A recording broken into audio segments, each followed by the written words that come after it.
2024 లేదా 25లో డిగ్రీ లేదా బీటెక్ చదివారా? సాఫ్ట్‌వేర్ జాబ్ కోసం ఎదురు చూస్తున్నారా? అయితే కోడ్ జ్ఞాన్ 100 డేస్ కోర్సులో చేరండి. జాబ్ సాధించండి. నమస్కారం రచిత పెళ్లి గారు. నమస్తే సిరి. మేడం, రిలేషన్‌షిప్‌లో మనం ఎన్నో రకాల అంటే డౌట్స్ కావచ్చు, లేదంటే వాళ్ళిద్దరి మధ్య జరిగే సంఘటనలు ఏ విధంగా సాల్వ్ చేసుకోవాలి అని ఎన్నో వీడియోస్‌లో ఇప్పటివరకు మనం చెప్పడం జరిగింది. అందులో భాగంగానే ప్రీవియస్ వీడియోలో ఒకళ్ళు కమెంట్ పెట్టడం జరిగింది. మేడం, నాకు తెలియకుండానే మా ఆయన నన్ను రెచ్చగొడుతున్నాడు. దానివల్ల నాకు కోపము, ఆ మూమెంట్‌లో నేనేం చేస్తున్నానో నాకు అర్థం కావట్లేదు. తీరా నేను ఒకసారి చూస్తే ఈ పాయింట్‌లో నేను ఇలా రియాక్ట్ అయ్యాను అని అనిపిస్తూ ఉంది. అసలు మన మనకి తెలియకుండానే ఎవరైనా కూడా రెచ్చగొడుతున్నారు అని మనం ఎలా ఐడెంటిఫై చేసి ఆ సిట్యుయేషన్‌ని హ్యాండిల్ చేయాలి అని అడుగుతున్నారు ma'am. Very nice. Actually the question is so అవేర్‌నెస్‌తో చేసిన క్వెషన్. అంటే ఒకళ్ళు చేస్తున్నారు. బట్ నేను అనుకోకుండా ఆ ఒక రియాక్ట్ ట్రిగ్గర్‌కి అవుతున్నాను. రియాక్ట్ రియాక్ట్ అవుతున్నాను. అవుతున్నాను. దానివల్ల ఇష్యూ పెద్దగా అయిపోతుంది. Absolutely this is a ball game. ఏంటంటే ఇది 80% ఇప్పుడు తను అన్నట్టు రెచ్చగొడతారు అంటే వీళ్ళెవరు అంటే నార్సిస్టిక్ పర్సనాలిటీస్. యాక్చువల్లీ నాకు అసలు అట్లా పేర్లు చెప్పడం కూడా ఇష్టం ఉండదు. ఇది పర్సనాలిటీ అని ఏదో ఒక పేరు కావాలి కాబట్టి వాళ్ళకి అది పెట్టడమే కానీ వీళ్ళకేంటి అనంటే జనరల్‌గా ప్రపంచంలో జరిగేదే ఇది. ఏంటంటే రెచ్చ నీ యాక్షన్‌కి నా రియాక్షన్ ఉంటది. అంటే నువ్వు ఏదైనా ఒకటి చేస్తే దానికి నువ్వు ఇప్పుడు కింద నుంచి వచ్చి లగ్గిచ్చావు. కానీ నేను ఈడ్చి కొట్టా. సమాజానికి ఏం కనిపించింది? కొట్టడం కనిపించింది. బ్యూటిఫుల్లీ నేను మొన్న నాకు ఫేవరెట్ నాకు 'Sushmita Sen' basically. It's not about beauty. Smart వేలో చాలా బాగా హుందాగా ఆన్సర్ చేస్తది. Somehow I pick her. I don't know why అని చెప్పొచ్చు. It's been 25 years. ఎదుటి వాళ్ళు ఎంత అంటే రూడ్‌గా, డిస్‌రెస్పెక్ట్‌గా, బత్తమీజీతోటి నిన్ను చేసినా, నీ ఆన్సర్ మాత్రం రెస్పెక్ట్‌ఫుల్‌గా, అంత రూడ్‌గా అంటే మిస్‌బిహేవ్‌గా, బత్తమీజీతోటి ఆన్సర్ చేయకుండా ఉన్నట్టయితే you one the relation, you one your self.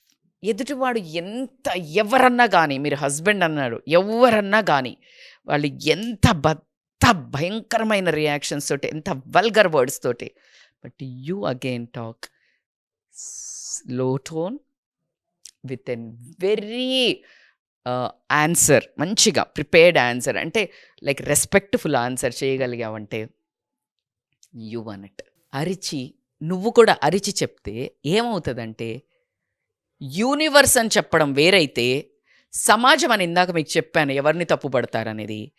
Questions are not return, answers are there in history. కాబట్టి ఎవ్వరూ ఆ కింద చేసింది గుర్తుపెట్టుకోరు. ఫైనల్గా వచ్చే వరకు ఎవరైనా అట్లా చెప్తారా, కింద అన్నది ఏముండదు. ఫర్ ఎగ్జాంపుల్ నీ ఆత్మాభిమానాన్ని కొట్టేదంటే ఎన్ని రోజుల నుంచి రోజు రోజు రోజు రోజు రోజు నిన్ను అచ్చే బయటకెళ్ళు, వేస్ట్ మొహం దానివి, వేస్ట్, బయట ఎందుకు పనికిరావు, గట్టిగా అరుస్తున్నాడు రోజు. ఆమెకి భరించలేక అదే ఒక భయంకరమైన టోన్ తోటి నీవెంతుంటాయో నావే అంతే ఉంటాయి. స్టార్ట్ చేసామంటే అంతం ఉండదు. ప్రతి మనిషిలో లోపాలు లేని మనిషి ఎవరైనా ఉంటారా? లేదు కదా. నీకు బంధం గొప్పదా, ఈ గోల ముఖ్యమా అని ఒక ఆలోచించినట్టయితే కరెక్షన్స్, క్రిటిసైజింగ్, గొడవలు కాస్త కరెక్షన్ వరకు వస్తుంది.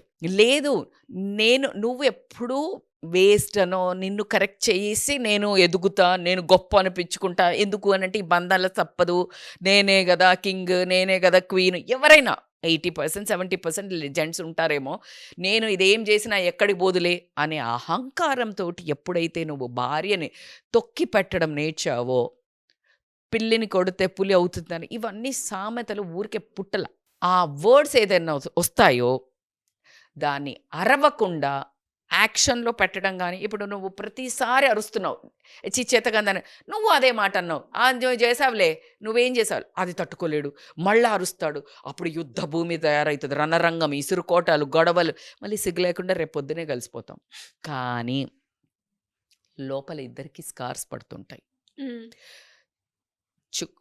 ఒక పిన్ను కూర్చింది, ఒక మాట ఒకసారి చిన్న గుండె సూది కూర్చున్నట్టు ఉంటుంది. గుండె సూది ఒక 2 రోజులు ఉంటుంది, 3 రోజులు ఉంటుంది, పోతుంది మళ్ళీ. బా చిక్కమంటుంది అప్పుడు నొక్కగానే. అప్పుడు విన్నప్పుడు కొన్ని బాణాలు బాణాలు పడతాయి. ఆ బాణాలు నీ లోపల స్కిన్ ఫస్ట్ లేయర్ కాదు. 7 లేయర్స్ ఉంటది స్కిన్. యాక్చువల్లీ 3 లేయర్స్ ఉంటది. బట్ మీసోడర్మా అదంతా మళ్ళీ లాంగ్వేజ్‌లో 3 దాటి వెళ్ళి నీ మజిల్స్‌తో కలిపి కండరాలతో కలిపి 7 లేయర్లు ఉంటది. 7 లేయర్స్. ఆ లోపలికి వెళ్ళి నీ గుండె ఉంటుంది కదా! దాంట్లో లోపలికెళ్ళి గుచ్చుకుంటే బ్రతికున్నంత కాలం పోదు. ఇప్పుడు నేను మిమ్మల్ని కళ్ళు మూసుకొని ఈ వీడియో చూసే ఎవరినైనా ఒక్క నిమిషము, ఒకసారి నీ హర్ట్ భయంకరంగా నువ్వు మర్చిపోలేని సంఘటన అనంగానే జస్ట్ పెట్టి రాయండి. 20 ఏళ్ళది కూడా రాస్తారు. అవును. అందుకే లేడీస్ ఎప్పుడు మొదలుపెట్టినా స్టార్టింగ్ నుంచి మొదలు పెడతారు స్టార్ట్ మేడం చేస్తారు. అంటే, నువ్వు ఎండ్ చేయలేదే. ఫుల్ స్టాప్ పెట్టలే. నువ్వు గోలను ఎండ్ చేయలేదే. నువ్వు మొత్తం మానేదాకా రాయలేదే ముందు. నీకు మానక ముందుకే తీసి పరిగెట్టడం స్టార్ట్ చేసావే, మళ్ళీ పెయినొస్తుంది. మళ్ళీ పెయినొస్తుంది. మళ్ళీ పెయినొస్తుంది. అది టేర్ అయిపోతది. Great point ma'am. గోల నీకు అని పక్కన పెడతారు గానీ గోల గోల ఇప్పుడు మాస్కేసేసా జస్ట్ ఇట్లా ఇప్పుడు మందం ఈ కట్టు జస్ట్ ఇట్లా క్రేప్ బ్యాండేజ్ కట్టి నడిపియండి. నడిపిచ్చింది. నడిపిచ్చింది. ప్రతిసారి క్రేప్ బ్యాండేజ్ అంటున్నావు. అది లాస్ట్‌కి డాక్టర్ చెప్తాడు, "అమ్మా! ఇంగిప్పుడు నువ్వు నడవలేవు. పూర్తిగా బెడ్ రెస్ట్ 6 నెలలు, సంవత్సరం బెడ్ ఎక్కి పడుకో." నువ్వు ఆ రోజు గనక 15 రోజులు రెస్ట్ ఇస్తే అయిపోయేది. మొత్తం హీలింగ్. అలా నువ్వు మనస్సును కూడా ఈ మధ్య ఇగ్నోర్, ఇగ్నోర్ కొన్ని రోజులైతే మర్చిపోతుందిలే ఇప్పుడు ఎళ్ళిపోతాయి. ఇప్పుడు ఫోన్ మాట్లాడతా. వచ్చినాక మాట్లాడదాం. ఈలోపు ఎవరో ఒకరొస్తారు. ఈలోపు ఇంకో పెద్ద సమస్యొస్తది ఆమెకి. సర్లే పిల్లలది ఎగ్జామ్ ఉంది. సర్లే ఎగ్జామ్ తోటి ఖతం ఆమె క్యారీ ఆన్ అయిపోతది. ఈయన జెంట్స్‌కి గూడా అయ్యుండొచ్చు 25% నేను అందుకనే ఎప్పుడు జెండర్ డిస్క్రిమినేషన్ ఈ మధ్య చేయట్లేదు. ఎందుకంటే మనకు సమాజంలో వింత వింత పోకడలు కనిపిస్తున్నాయి కాబట్టి నేను జెంట్స్‌ది కూడా చెప్తున్నా. సడెన్‌గా మా ఆయన పట్టించుకోవట్లేదు మేడం, మా ఆయన సైలెంట్ అయిపోయాడు మేడం అనంటే, నువ్వు మాటలతో ఎంత హర్ట్ చేసావో. ఒక మగాడికి ఉండే మగతనం అంటే it's not about sex all these nonsense. I'm not talking about thought. I'm talking about నేను రక్షకుడిని ఈ ఇంటికి అన్నప్పుడు, చల్ నీకు చేత కావట్లేదు నువ్వు వేస్ట్ గాడివి అన్నప్పుడు ఆయన అవసరానికి మించి పడిపోతాడు. He breaks. Actually strong. It's not about this. ఇంత పెద్ద ఆజానుబాహుడు కూడా ఏడవడం కొంతమందిని చూస్తాం మనం. ఆజానుబాహుడు అర్రే నువ్వు కూడా ఏడుస్తూ ఉంటారు. అర్రే 6 ప్యాక్స్ వస్తే కళ్ళీళ్ళు ఉండవేంటి? సో దిస్ ఈజ్ హౌ నువ్వు కొట్టిందే ఎంబడి నువ్వు ట్రిగ్గర్ చేస్తారు. నువ్వు ఏం ప్రాక్టీస్ చెయ్యాలి? ట్రిగ్గర్ అవ్వకుండా ఎమోషనల్ మెచ్యూరిటీ పెంచుకోవాలి. మీకు బాగానే చెప్తారు మేడం అంటే, బాగా చెప్పట్లేదు. చేసి చూపించే నేను మీకు ఎలా చెప్తున్నా. ప్రాక్టీస్ చేయాలి మేడం? ఫస్ట్ దానికంటూ ఇమ్మీడియట్ ఒకటి ప్రతి ఒక్కళ్ళ ఎమోషనల్ మెచ్యూరిటీ వాళ్ళ పరిస్థితులు చాలా డిఫరెంట్ ఉంటాయి. ఇప్పుడు నేను చెప్పే కొన్నిట్లలో మేడం గివేం పని చేస్తాయి మేడం, మూర్ఖుడు మేడం, రాక్షసుడు. నేను నా మెసేజెస్ చదివి వినిపిస్తా.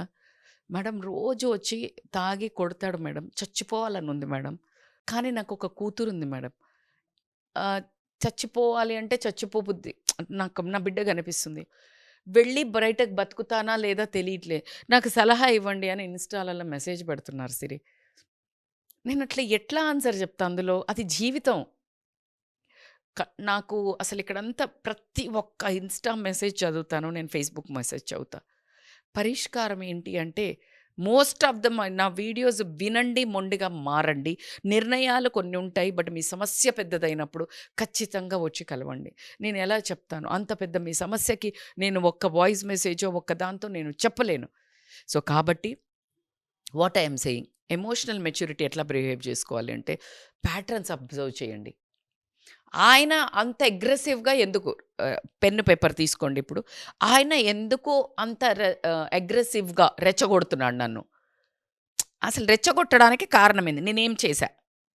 మీ పాయింట్, అతను ఏ పాయింట్లలో కొన్ని అంటే ఇప్పుడు పెన్ను పేపర్ పెట్టుకొని నా డోంట్ డూ దిస్ అయిపోతుంది. ఈవెంట్ ఆర్గ్యుమెంట్ అయిపోయింది, ఒక్కసారి వెనక్కి వెళ్ళండి, కూర్చొని ఫస్ట్ రాయండి. ఎక్కడ ట్రిగ్గర్ ఆయన అవుతున్నాడు, పోనీ నిన్ను అరవడానికి ట్రిగ్గర్ అవుతున్నాడు, దానికి నీదేమన్నా కారణమా? కాదు, ఓకే, అవును, రాయండి కారణం. అది మనం మినిమైజ్ చేసుకుందాం. మన వైపు కూడా ఉంటుంది కదా సిరి. నేను ఎప్పుడు ట్రూ. బ్యాలెన్స్డ్గా చెప్తాను. ఖచ్చితంగా. 2 సైడ్స్. చాలా మంది అంటారు మేడం ఈ చెయ్యి రాందే ఈ చెయ్యి రాదు కదా అనే దానికి కూడా నేను ఆన్సర్ చెప్తున్నా. So you always right. లేదు మేడం ఆయనే బయట పోయి ట్రిగ్గర్ అయ్యి వస్తాడు. ఆయన ట్రిగ్గర్ అయినప్పుడు నీ ఒక రెస్పాన్స్ని ఎవరి చేతిలో, ఆయన ట్రిగ్గర్ని అయితే నువ్వు కంట్రోల్ చేయలేవు, ఆయన అరవడాన్ని నువ్వు కంట్రోల్ చేయలేవు. నీ చేతిలో ఏముంది, నీ రెస్పాన్స్ ఉంది. రెస్పాన్స్ ఇస్తావా రియాక్ట్ అవుతావా, అది బేకార్ రియాక్షన్, అది బేకార్ అన్ను. ఆయనది కూడా వర్త్ఫుల్ అనుకుందాం మనం కొన్ని రోజులు. ఎందుకంటే నేను ఎవరిని తీసేయదలుచుకోలేదు ఈ మధ్యలో. ఎందుకంటే కొంతమంది మూర్ఖంగా బిహేవ్ చేసేవాడు, కొంతమంది రీజన్ ఉందంటారు. ఆ రీజన్ యాక్చువల్లీ వ్యాలిడ్ కాదు. నువ్వు పిచ్చుక మీద బ్రహ్మాస్త్రం, నువ్వు అత్త మీద కోపం, దుత్త మీద అనవసరం. బట్ స్టిల్ కన్సిడర్ చేద్దాం. నీ రెస్పాన్స్ ఎవరి చేతిలో ఉంది, నీ చేతుల్లో ఉంది. ఆ ఎమోషనల్ మెచ్యూరిటీకి రావాలి అని అంటే ఇవి అబ్జర్వేషన్, సెల్ఫ్ అవేర్నెస్ ఇంపార్టెంట్. గొడవ ఎందుకు జరుగుతుంది, ఏం జరుగుతుంది, ఇది నా సంస్థానంలో దొంగలు పడుతున్నారు, ఎవరో వచ్చి మోసం చేస్తున్నారు, ఒక కైకి వచ్చి ఒకళ్ళ మీద చెప్తోంది అని అంటే నేను అంతా నాది గందరగోళంగా ఉంది నా life. Let me take the situations under control. Women will have. సరే ఈయన ఇంత చేస్తున్నాడు కదా, అరుస్తాడు కదా, ఈ టైంలో అరవకుండా ఉండాలి. అరిచినా నేను రియాక్ట్ కావద్దంటే కొంచెం పాజిటివ్గా కామ్ డౌన్ అవుతా. ఆ టైంలో నువ్వు ఏం చెప్పినా వినరబ్బా, వేస్ట్. కామ్ డౌన్ అయ్యి బయటికి వెళ్ళాలి. మేడం ఒక్క మంత్రం చెప్పండి మేడం అంటే ఒక చిన్న స్టోరీ. ఐ నో టైమ్ పెద్ద వీడియోస్ అవుతాయి నావి, బికాజ్ నేను ఆల్వేస్ సొల్యూషన్ ఓరియంటెడ్ అడిగారు. ఒక స్టోరీ, మీరు అడిగిన క్వశ్చనే సిరి, సేమ్ ఈ స్టోరీ. ఆమె వచ్చేసి ఒక పంతుల దగ్గరకు వచ్చి చెప్పిందంట, సేమ్ క్వశ్చన్ బిట్వీన్, నాకు భలే గుర్తొచ్చింది. వచ్చి పంతులు గారు, స్వామీజీ నాకు అన్నీ ఉన్నాయి, అంత మంచిగా ఉంది స్వామీజీ, కానీ నేను వాళ్ళు ఏదైనా కోపంగా అంటే నా రియాక్షన్ వల్ల గొడవలు పెద్దగా అవుతున్నాయి, అంత ఎలా నేను దీన్ని కంట్రోల్ చేసి, నా కోపమే నాకు ఎలా అని అడిగిందంట. అంటే ఓకే అమ్మ నేను ఒక డబ్బా ఇస్తాను, ఇది నీ కోపం రాగా నువ్వేం చేయంటే ఒక స్పూన్ అది తీసుకొని తాగేసి జస్ట్ అది కొంచెం లోపలికి వెళ్ళేటట్టు ఆపుకో. లోపలికి వెళ్ళేటప్పుడు ప్రాక్టీస్ చేసి కొంచెం, ఇప్పుడు మందు తాగాక కొంచెం నీటిలో పెట్టాక నీళ్ళు ఎక్కువ తాగాక అట్లా చెప్తారు కదా ఆయుర్వేదిక్ మందు, అట్లా పెట్టుకో. ఒక 10 minutes అయినాక నువ్వు నార్మల్గా ఏదైతే అది మాట్లాడు, లేకపోతే దాన్ని పని చేసుకో అని చెప్తారు. సరే అని చెప్తుంది ఆయన. స్వామీజీ వెళ్ళిపోతారు. ఈవిడ కూడా సరే అని ఇంకెప్పుడు కోపం వచ్చినా ఏం చేస్తుందంటే ఫస్ట్ అది తీసి, స్వామీజీ ఇది చెప్పారు కదా నేను ఇమ్మీడియట్గా అది పెట్టుకుంటుంది, అట్లా అంత అయిపోతుంది. ఒక 6 నెలల తర్వాత ఆయన మళ్ళీ దేశ పర్యటన మళ్ళీ అక్కడికి వస్తారు.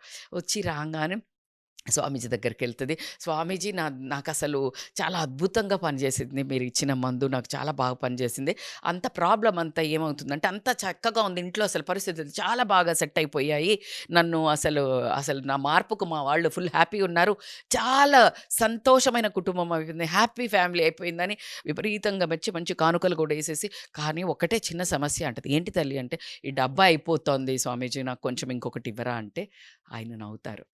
నవ్వి డబ్బాలో ఏమి లేదమ్మా, ఒకటి తీసుకొని నేను 10 నిమిషాలు పెట్టి గమ్మున ఉండమన్నాను కదా, అదే నువ్వు పాటించావు. ఆ టైంలో నీ బుర్రలో ఏదైతే ఇమ్మీడియట్ ట్రిగ్గర్ అయ్యే రియాక్షన్ ఓరియంటెడ్ ఉందో అది కాస్త స్లో డౌన్ అయ్యి నువ్వు నర్వస్ సిస్టమ్ ఏదైతే ఫ్లైట్ ఆర్ ఫైట్ మోడ్కి వెళ్తుందో అది నీకు కామ్ డౌన్ అయిపోయింది, కాబట్టికే నువ్వు వివేకవంతంగా బిహేవ్ చేస్తున్నావు, కాబట్టి సొల్యూషన్ అండర్ కంట్రోల్లో ఉంది, నీ ప్రాబ్లం అని చెప్పారు. సో ప్రతి ఒక్కళ్ళు మీరు మేడం అసలు అక్కడే కంట్రోల్ ఉండదు కదా మేడం అని అంటే కనుక మెడిటేషన్, జర్నలింగ్ అనేది ఒకటి అలవాటు చేసుకోండి. మీ కోపం అయిపోయిన తర్వాత వెళ్ళి జర్నలింగ్ చేయండి. అసలు ఎట్లా పని చేస్తుందంటే, జర్నలింగ్ అంటే ఏంటి మేడం అంటే రాయటం, అసలు ఏం జరిగింది, ఆ కోపం వచ్చినప్పుడు మీ ఎమోషన్ని రాయండి.